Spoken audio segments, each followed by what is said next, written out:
बिस्मिल्लाहिर्रहमानिर्रहीम। अस्सलाम वालेकुम डियर स्टूडेंट। आज का हमारा lecture 9th chemistry chapter number 2 से रिलेटेड है। ये इस चैप्टर का लास्ट लेक्चर है। आज हम अपने इस लेक्चर में डिस्कस करेंगे यूजेस ऑफ एसोटोप्स, एसोटोप्स के इस्तेमालात, उसमें हम एसोटोप को कहाँ कहाँ पर यूज करें, ये सारी चीजें डिस्कस करेंगे। जैसे जैसे साइंटिफिक नॉलेज में जिद्दत आती गई, हमारे पास जो एसोटोप्स हैं उनके इस्तेमालात में भी खातिर खा इजाफा होता गया, क्योंकि हमारे पास साइंटिफिकली अपरेटस आ गए जिनको हम यूज करके एसोटोप्स को, डिफरेंट एलिमेंट के एसोटोप्स को यूज कर सकते हैं। कल हमने एसोटोप्स के बारे में स्टडी किया था, आज हम उनके यूजर के बारे में स्टडी करने लगे हैं। एसोटोप का जो फर्स्ट वन यूज है वो है रेडियोथेरापी। रेडियोथेरापी यूज की जाती है कैंसर के ट्रीटमेंट के लिए। रेडियोथेरापी को किस लिए यूज करते हैं? कैंसर के ट्रीटमेंट के लिए रेडियोथेरापी को यूज किया जाता है। अब कैंसर 2 टाइप के हो सकते हैं, एक होता है स्किन कैंसर, दूसरा इंटरनल बॉडी कैंसर। तो स्किन कैंसर के लिए हम एसोटोप्स यूज करते हैं। वो कौन से एसोटोप्स हैं? फास्फोरस का एक एसोटोप है 32, दूसरा एसोटोप सेंटाशियम SR 90। पोटेशियम एलिमेंट का एक एसोटोप है 90 जिसका एटॉमिक मास है, और फास्फोरस का एक एसोटोप है जिसका एटॉमिक मास क्या है 32। इन दो एसोटोप्स को हम स्किन कैंसर के ट्रीटमेंट के लिए यूज कर सकते हैं। इनको क्यों यूज किया जाता है स्किन कैंसर के ट्रीटमेंट के लिए? बाकी एसोटोप जो कोबाल्ट वगैरह के एसोटोप हैं, वो भी तो रेडियो एक्टिव एसोटोप है, हम उनको यूज क्यों नहीं कर सकते? इन एसोटोप्स को इसलिए यूज किया जाता है क्योंकि इनकी जो रेडिएशन है वो इतना ज्यादा स्ट्रांग रेडिएशन नहीं होती, उस स्किन के कैंसर को ट्रीट करने के लिए इनफ होती है। इनके एसोटोप की रेडिएशन की जो स्ट्रेंथ है वो स्किन कैंसर के ट्रीटमेंट के लिए इनफ है उनकी स्ट्रेंथ। अब ये किसके लिए यूज की जाती है? स्किन कैंसर ट्रीटमेंट के लिए।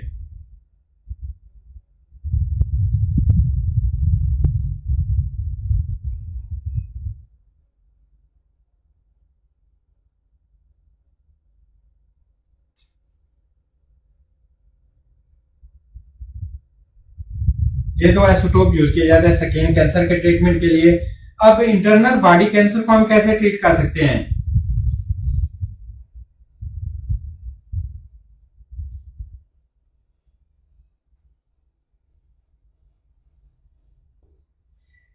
इंटरनल बॉडी कैंसर को ट्रीट करने के लिए हमें ऐसा रेडियो एक्टिव एसोटोप चाहिए जो स्ट्रांग रेडिएशन एमिट करता हो, जो रेडिएशन इतना ज्यादा ताकतवर हो कि वो बॉडी के अंदर घुसकर कैंसरस सेल को क्या कर सके? किल कर सके। अब इंटरनल बॉडी कैंसर के लिए जो एसोटोप यूज किया जाता है वो है कोबाल्ट एलिमेंट का एसोटोप 60। कोबाल्ट 60 ये एसोटोप जो रेडिएशन एमिट करता है वो स्ट्रांग रेडिएशन है, गेमा रेडिएशन है। ये इंटरनल बॉडी कैंसर को ट्रीटमेंट करने, इंटरनल बॉडी कैंसर है उसको ट्रीटमेंट करने के लिए कोबाल्ट 60 को यूज किया जाता है। 60 क्या है? ये एसोटोप्स का मैस है। जैसे यहाँ पे 32 लिखा हुआ है फास्फोरस का, ये इससे फास्फोरस के एसोटोप का मैस है। सेंटाशियम के एसोटोप जो 90 लिखा हुआ है, ये सेंटाशियम एलिमेंट के एसोटोप का मैस है। कोबाल्ट 60 क्या है? ये भी एटॉमिक मैस है इसका, कोबाल्ट के एसोटोप। अब एक और यूज है इसका, traces for diagnosis and medicine. Body में कहीं पर कोई कैंसर है या कोई ग्विटर वगैरह जिसको गिलड़ कहते हैं वो है, तो हम उसको कैसे अपना वो कर सकते हैं, डायग्नोज कर सकते हैं, फिर उसके हम ट्रीट कैसे करेंगे। अब ग्विटर को डायग्नोज करने के लिए हम जो एसोटोप यूज करते हैं ट्रेसर के तौर पर कैसे यूज कर सकते हैं?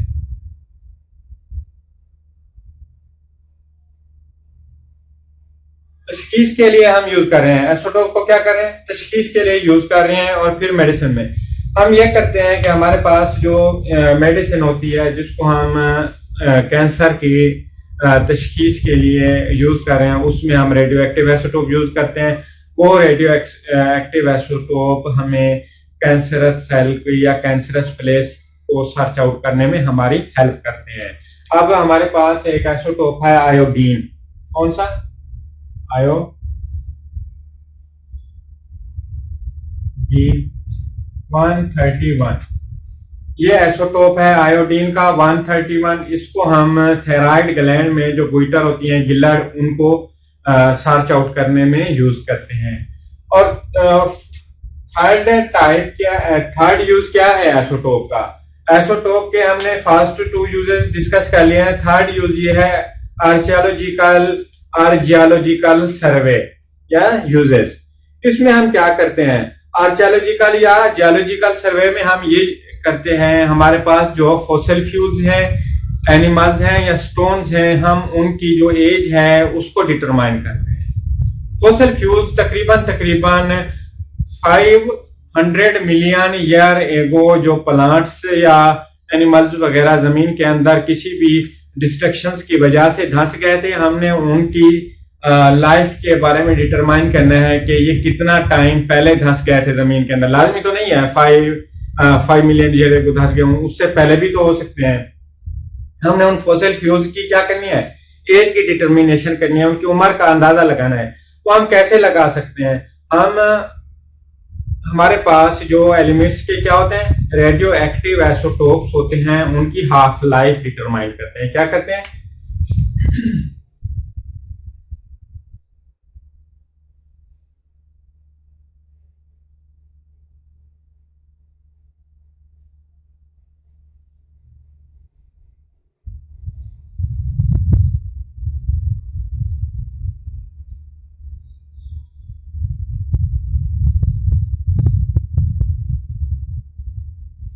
आइसोटोप का यूज करना है हमने जियोलॉजिकल या आर्कियोलॉजिकल सर्वे के लिए। मैंने बताया इसमें क्या करते हैं। इस सर्वे में हम ये करते हैं, जो फॉसिल फ्यूल्स हैं, एनिमल्स हैं या स्टोन्स हैं, उनकी हमने एज की डिटर्मिनेशन करनी है, उनकी उम्र का अंदाजा लगाना है। वो कैसे लगाते हैं? ये अंदाजा लगाया जाता है from the half life of isotope. Isotope की क्या? आइसोटोप्स की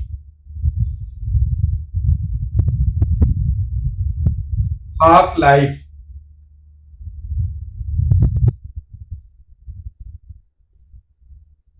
से अंदाजा लगाया जाता है। अब कैसे अंदाजा लगाते हैं? अब देखिए, हमारे पास जो रेडियो एक्टिव आइसोटोप है, अच्छा हम यूज क्यों करते हैं, मतलब यहाँ पर रेडियो एक्टिव आइसोटोप क्यों यूज कर रहे हैं, नॉन रेडियो एक्टिव आइसोटोप क्यों नहीं यूज करते? रेडियो एक्टिव आइसोटोप इतना ज्यादा स्टेबल नहीं होते। वो क्या करते हैं? रेडिएशन एमिट करते हैं और वो अपना यूं कहें कि खत्म होते रहते हैं ऐसा ऐसा, लेकिन इतने जल्दी भी खत्म नहीं होते। फॉर एग्जाम्पल, अब हाफ लाइफ का हम कैसे अंदाजा लगा सकते हैं? हमारे पास एक चीज है, उसकी हाफ लाइफ है 10 मिनट। ठीक है, इसको क्या करेंगे? 2 पर डिवाइड करेंगे, 5 मिनट आएगा। 5 मिनट को आगे फिर 2 पर डिवाइड करना है, फिर क्या आएगा? 2.5 मिनट आएगा। 2.5 मिनट को फिर आगे डिवाइड करेंगे, आंसर 1.25 आएगा मिनट। अब फिर 1.25 को फिर 2 पर डिवाइड करना है। हम जब तक 0 नहीं आएगा तब तक क्या करते रहेंगे? उसको 2 पर डिवाइड करते रहेंगे। ये होती है हाफ लाइफ। अच्छा, अब जो एलिमेंट्स हैं आइसोटोप्स, मतलब जिनके आइसोटोप्स, फॉर एग्जांपल हमारे पास प्लांट्स हैं, प्लांट में क्या पाई जाती है? ज्यादातर कार्बन पाई जाती है। हम कार्बन का जो आइसोटोप यूज करते हैं वो कौन सा है? कार्बन 14। कार्बन का ये आइसोटोप क्या है? रेडियो एक्टिव आइसोटोप है। इसको यूज किया जाता है आर्कियोलॉजिकल या जियोलॉजिकल सर्वे में। अब एक और इसका यूज है केमिकल रिएक्शन। केमिकल रिएक्शन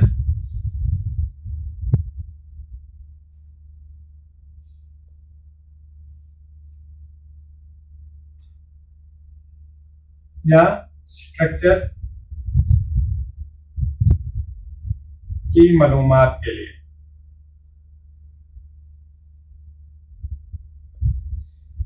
किसी भी केमिकल रिएक्शन की पोजीशन को डिटरमाइन करने के लिए या फिर उस केमिकल रिएक्शन से बनने वाले कंपाउंड के स्ट्रक्चर की डिटरमिनेशन के लिए स्ट्रक्चर की मालूमात के लिए हम क्या करते हैं, रेडियो एक्टिव आइसोटोप को यूज करते हैं। अब फॉर एग्जांपल लें, हमारे पास ग्लूकोज कैसे बनता है। ग्लूकोज बनता है जब प्लांट कार्बन डाइऑक्साइड और वाटर को जज्ब करके सूरज की रोशनी में क्या करते हैं, फोटोसिंथेसिस का अमल होता है, उसके नतीजे में हमारे पास क्या बनती है, ग्लूकोज बनती है। आइए देखते हैं, कार्बन डाइऑक्साइड प्लस वाटर सूरज की रोशनी में क्या बनती है,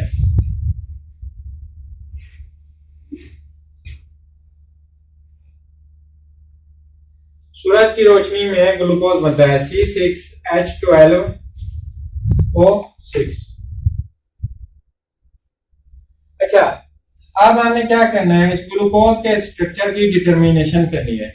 हम क्या करते हैं, यहाँ पर कार्बन डाइऑक्साइड में जो कार्बन है, ये कौन सा आइसोटोप यूज करते हैं, कार्बन 14 यूज करते हैं। कौन सा आइसोटोप, कार्बन 14।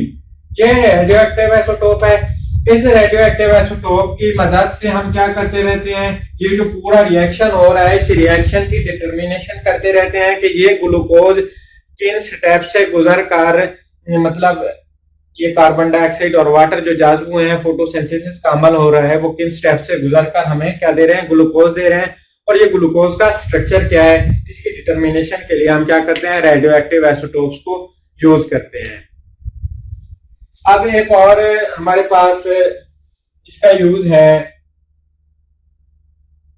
पावर जनरेशन में। कहां पर, पावर जनरेशन। हमने क्या करना है, इलेक्ट्रिसिटी प्रोड्यूस करनी है। इलेक्ट्रिसिटी को प्रोड्यूस करने के लिए भी क्या किया जाता है, आइसोटोप्स को यूज किया जाता है। इन आइसोटोप्स में हम क्या करते हैं, हमारे पास न्यूक्लियर फिशन रिएक्शन होते हैं। न्यूक्लियर रिएक्टर में क्या होते हैं, न्यूक्लियर फिशन रिएक्शन होते हैं। उनकी मदद से हम क्या करते हैं, एनर्जी जनरेट करते हैं। फिर उस एनर्जी को यूज करते हैं वाटर को स्टीम बनाने में।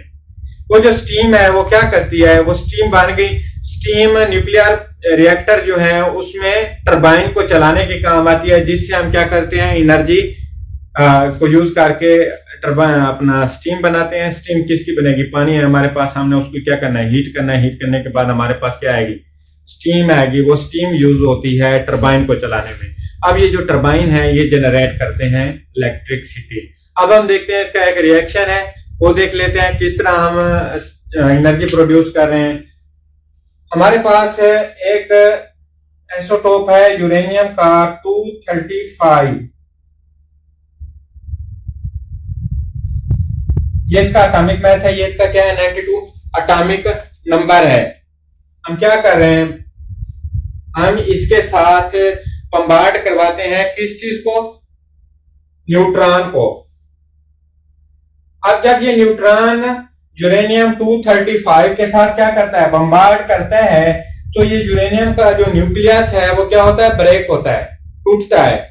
उससे हमें क्या चीजें मिलती हैं, यूरेनियम का न्यूक्लियस टूटने की वजह से हमें बेरियम मिलता है, Ba139 इसका एटॉमिक मास है और इसका एटॉमिक नंबर क्या है, 56।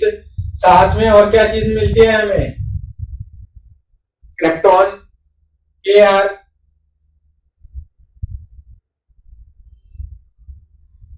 इसका एटॉमिक मास क्या है, 94 है और इसका एटॉमिक नंबर है 36।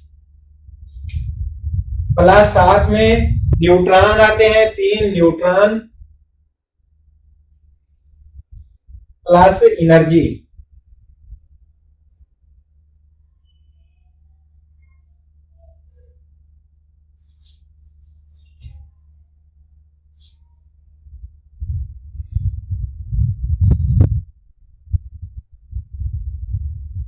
देखें हमने क्या किया है, हमने यूरेनियम का आइसोटोप लिया 235, उसका एटॉमिक नंबर क्या है, 92 है। उसके साथ हमने बम्बार्ड करवाया है न्यूट्रॉन को।